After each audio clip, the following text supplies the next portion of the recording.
Bueno amigos, con este vídeo de cómo estudiar el curso finalizaremos la presentación del curso de patrón de embarcaciones de recreo en la Escuela Náutica de Cataluña. En primer lugar, lo más importante es tener una idea clara de la estructura del curso.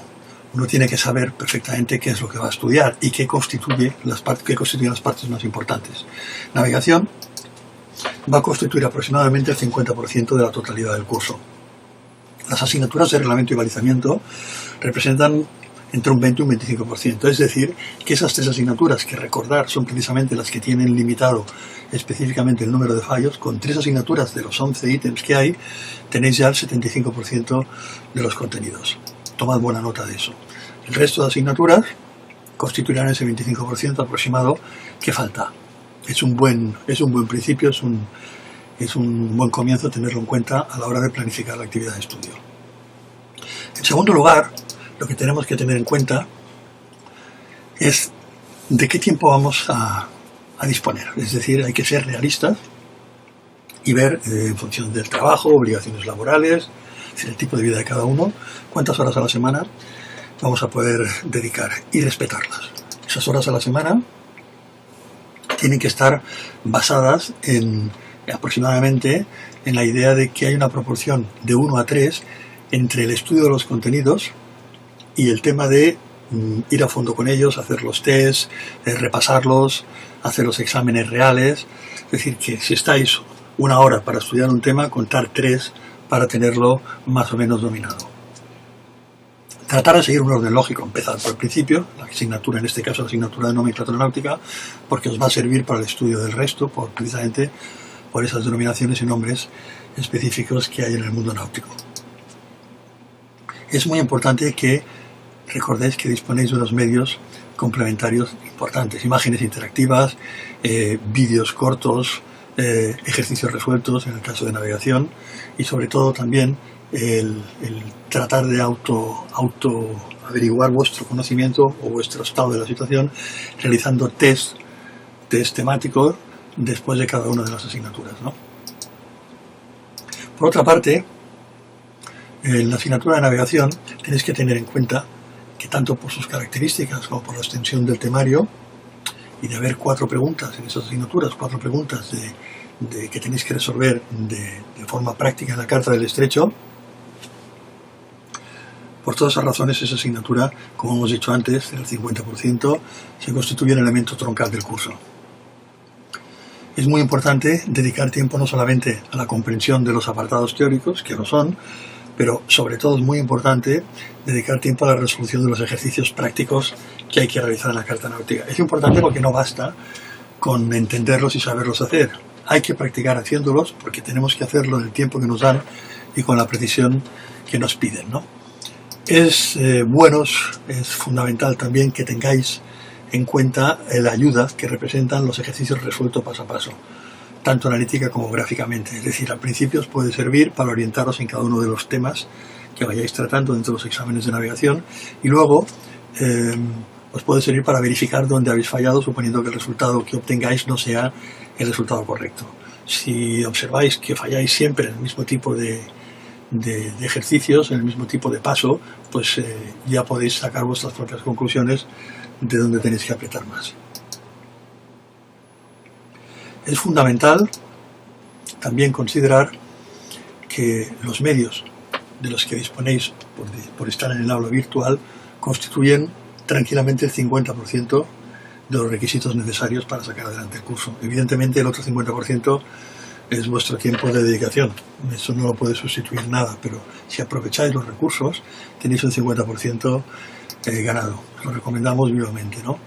En la primera página de aula virtual, donde accedéis después de introducir las claves, tenéis el centro neurálgico de todos los recursos. Desde ahí podéis acceder tanto a las unidades teóricas con el desarrollo del contenido del temario, a los apuntes en PDF que ya conocéis para imprimir, que son, recordar, un recurso más, no el recurso, entre comillas. Es decir, no os baséis en eso porque estáis desperdiciando un montón de medios y de posibilidades, ¿no?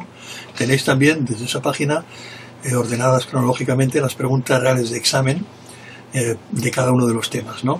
También tenéis imágenes interactivas que en algunos casos hay desarrollos secuenciales para ver los pasos que se dan para llegar a una determinada conclusión, y en otros casos van a pedir, os va a suponer una práctica que os ayudará enormemente a comprender o a asumir perfectamente los contenidos de los temas, ¿no? Disponéis también de los vídeos cortos, son vídeos que no tienen audio, son vídeos que duran 10, 12, 15 segundos y que los tenéis que tomar como una ampliación de datos, de imágenes y como información complementaria. No es lo mismo, por ejemplo, no es lo mismo que aprendáis a hacer un nudo, que sepáis incluso saber qué nombre tiene si le veis en una imagen, pero que si queréis aprender a hacerlo no es lo mismo que os lo hagan una vez y vosotros luego os tenéis que acordar en casa o al cabo de una semana de cómo se hacía, que no que dispongáis de un vídeo en el que veis esa forma de hacer el nudo tantas veces como necesitáis.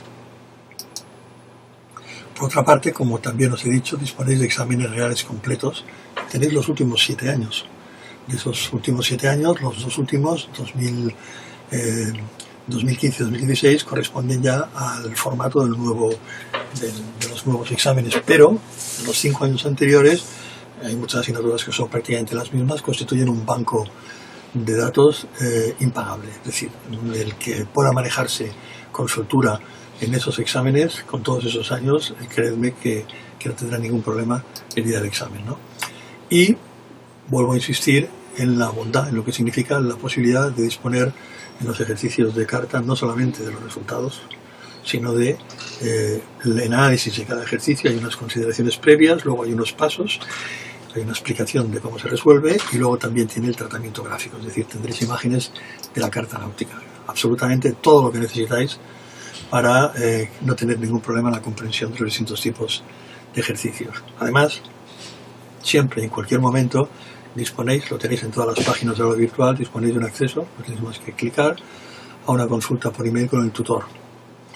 Vais a ver, cuando lo utilicéis, con qué rapidez se os contesta. Podríamos establecer un decálogo, lo que yo llamo el decálogo del éxito, como los principios que hay que recordar para abordar con seguridad y con eficacia y con éxito el curso del PER. En primer lugar, comenzar a estudiar por el principio, nomenclatura náutica. En segundo lugar, seguir el orden del temario. A continuación, tener muy en cuenta, lo hemos explicado ya, las asignaturas más importantes son importantes porque el día del examen nos van a exigir en balizamiento, en reglamento y en carta unos resultados más brillantes que en el resto de asignaturas, ¿no? Además os vais a tener que dedicar más tiempo a su resolución que el resto de asignaturas. Es muy importante organizar y planificar bien los tiempos, fijar objetivos, es decir, para tal fecha tengo que tener acabado este tema, luego lo otro, luego más allá, porque si no lo dejaréis para el último momento y os pillará el tren. Es muy importante, nuevamente lo repito, usar los medios de ayuda, imágenes, vídeos, ejercicios resueltos, practicar con los tests por cada asignatura y con los exámenes completos cuando hayáis completado todos los temas, y hacer cuantos más ejercicios de carta, mejor. Y en cualquier caso y en cualquier momento, si tenéis dudas, podéis consultar al tutor, que os acabará de redondear los temas que necesitéis, ¿no? ¿Cómo podemos resumir todo eso? El número 10 del decálogo: hay que ser constantes. Y eso es todo. En definitiva, eso es todo lo que os queríamos decir en esta presentación del curso. Solo queda comenzarlo. Y os deseamos el mayor éxito en vuestros estudios y te animamos a ser constante y a perseverar. Por nuestra parte, te damos las gracias por confiar en nuestra escuela.